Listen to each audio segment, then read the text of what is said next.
Reboisement sous le slogan « Une femme, un arbre, une famille, un arbre », l'initiative du réseau des parlementaires panafricains sur les changements climatiques en collaboration avec le ministère de la promotion de la famille a été lancée ce matin à Yaoundé pour le compte de la région du Centre.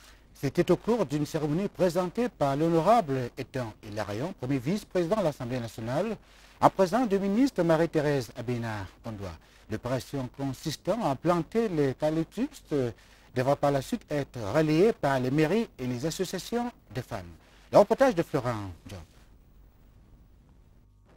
En l'espace de quelques semaines, le réseau des parlementaires panafricains sur les changements climatiques, le ministère de la Femme et de la Famille ont amorcé par le département du Fundi la deuxième étape de l'opération de mise en terre des plants d'arbres pour réduire les effets des variations climatiques qui affectent le Cameroun. Les effets des changements climatiques et de la déforestation n'épargnent personne sur la planète Terre. Le département du Fundi et l'arrondissement de Yaoundé 3 sont par conséquent tout aussi victimes.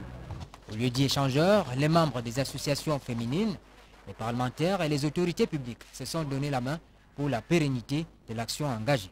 Le suivi sera effectivement fait par la remise de ces protocoles d'accord qui viennent d'être signés entre les mairies, par exemple de Yaoundé 3 et 4, et les associations féminines. Dans la phase protocolaire de la cérémonie de ce mardi, tout le monde s'est accordé à reconnaître que les préoccupations sur le reboisement rejoignent un concept fédérateur qui interpelle toutes les couches sociales et particulièrement les femmes.